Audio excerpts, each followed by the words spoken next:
Selamat malam para netizen dimanapun kita berada, salam inspirasi bagi kita semua ya. Menarik begitu kan? Inilah sifat asli kader-kader Partai Demokrat begitu kan ya. Sudah ditunjukkan ke publik begitu ya. Bahkan apa yang terjadi ya? Yang terjadi adalah bahwa ketika Anies Baswedan ya yang kemudian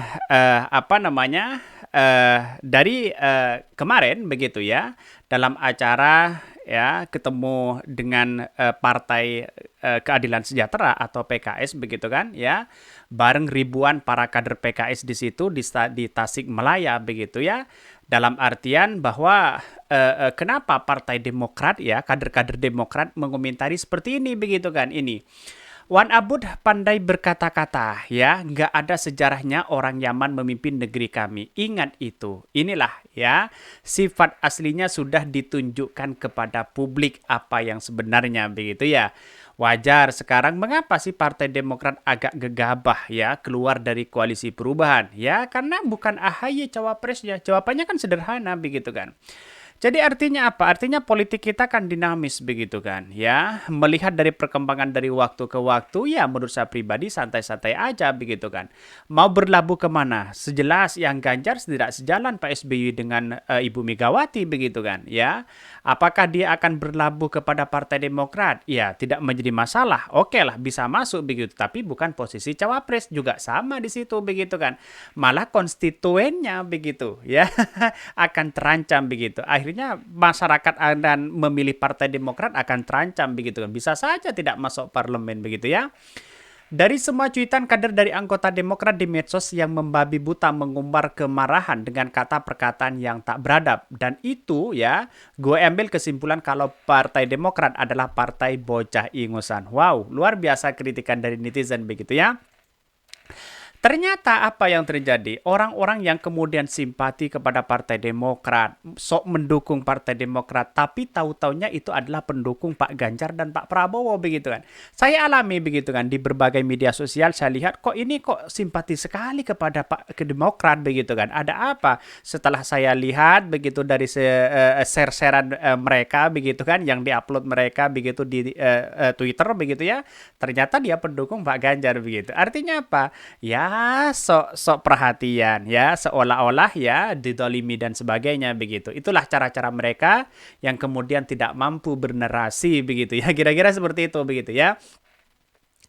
Bahkan padahal ya lirik-lirik tetangga di duluan ya kubu perubahan jelas harus waspada bagaimana jadinya jika last minute ya pada mundur dari koalisi perubahan hancurlah ya banyak sekali pro dan kontra betul begitu bisa saja begitu kan antisipasi Pak Surya Paloh mending jelas aja begitu kalau bukan AHY cawapresnya ya bisa saja Partai Demokrat mundur ya semakin kacau begitu ya.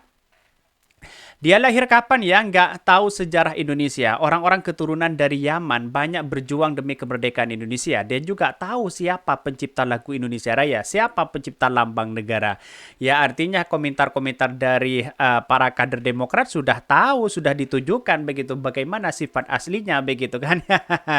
Ya sampai kapanpun Wan Abud tidak akan menjadi presiden katanya. Tidak ada sejarahnya Wan Yaman begitu ya menjadi presiden katanya begitu. Saya kira hal-hal seperti itu mengandung polarisasi begitu ya. Dia tidak tahu arti ya mana pribumi begitu kan ya, mana non pribumi dan sebagainya begitu. Kalau Anies dikatakan non pribumi bagaimana? Anies lahir di Indonesia begitu kan. Sayang begitu kan logika-logika seperti itu digunakan hal-hal yang kemudian memukul lawan begitu kan. Itu kan aneh begitu ya. Jelas begitu ya. Ada juga kader rasis ya. Ini banyak sekali pro dan kontra begitu. Tapi saya lihat dari perkembangan dinamika politik ya sah-sah aja begitu kan.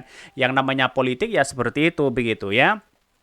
Ketika Anies Baswedan bertemu dengan PKS begitu kan dengan teman-teman PKS di Tasikmalaya itu menunjukkan bahwa perjuangan Anies Baswedan sangat luar biasa sekali begitu kan ya dan bahkan ada ocehan-ocehan dari partai kader Demokrat di situ begitu.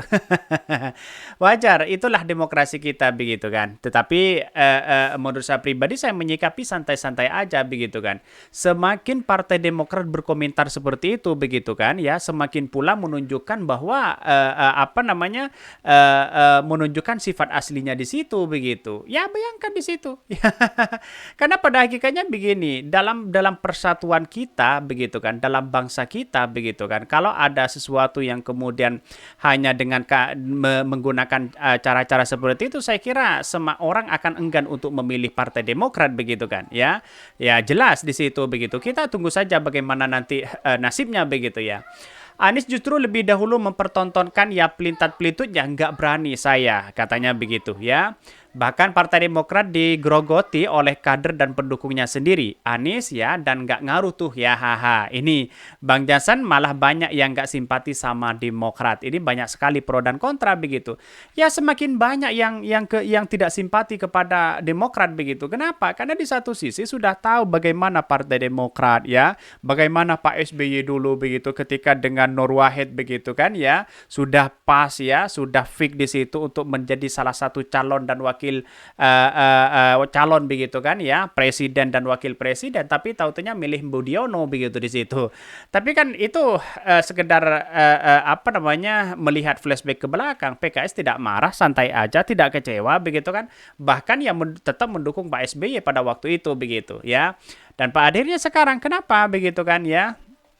Ketika ada politik seperti ini tiba-tiba ya sana sini begitu kan, seolah-olah ya dikambing hitamkan lah, terus kemudian didolimi lah, terus kemudian diprank lah, berbulu domba dan sebagainya begitu. Banyak cuitan-cuitan itu ya.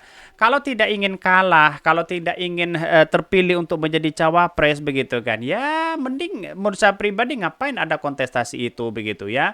Dan pada akhirnya koalisi tujuannya itu bukan bagi jabatan begitu kan, tetapi bagaimana cari yang terbaik dari yang terbaik begitu kan, mencari yang baik dari yang terbaik begitu kan ya. Itu kan selah di situ begitu. Di satu sisi AHY bayangkan begitu ya, AHY belum punya pengalaman dalam dunia pemerintahan, tiba-tiba mau ya jadi cawapres, ya tunggu dulu begitu kan. Kira-kira seperti itulah kesimpulannya begitu. Dan ini Partai Demokrat sudah menunjukkan semua di sini, marah-marah, dan ada yang mengatakan ya darahnya yang halal, yang haram akan menjadi halal kalau seperti ini, katanya begitu ya. Jadi akibat apa? Akibat ya emosinya tidak terkontrol di situ. Kenapa kader-kader Partai Demokrat kok emosian begitu kan? Kan begitu logikanya. Inilah panggung politik begitu kan. Ini panggung politik, terus kemudian harus sikapi dengan santai dan sebagainya begitu ya. Kalau pemberani Partai Demokrat ya mending koalisi ke yang lain, tawarkan ya proposal AHY untuk menjadi cawapres. Gampang tuh ya. Ini kan gampang sekali begitu kan. Ya pada hakikatnya kalau orang hanya ya punya partai harus tidak melihat situasi dan kondisi kan gimana begitu kan. Ya sayang-sayang juga begitu kan. Sedangkan di masyarakat lihat saja apakah AHY dikehendaki begitu kan begitu. Secara kultural ya gimana begitu kan. Itu harus dilihat secara aspek harus dilihat dari sudut pandang semua begitu. Kira-kira seperti itu begitu. Dan bahkan komentarnya sudah saya katakan tadi bahwa wah ada apa begitu kan. Itulah wujud asli dari seorang kader Partai Demokrat. Kira-kira seperti itu begitu. Tetapi ini menarik begitu kan. Setiap apapun keputusan di Partai Demokrat, setiap apapun keputusan masyarakat Indonesia, ya inilah demokrasi kita. Kita beragam tetapi satu tujuan. Kira-kira seperti itu begitu. Mungkin itu yang kami sampaikan ya. Tonton terus channel Hodari Podcast Rakyat ini karena ada berita-berita menarik dan viral setiap harinya. Salam para netizen, salam inspirasi bagi kita semua. Jangan lupa di subscribe channel YouTube Hodari Podcast Rakyat ini.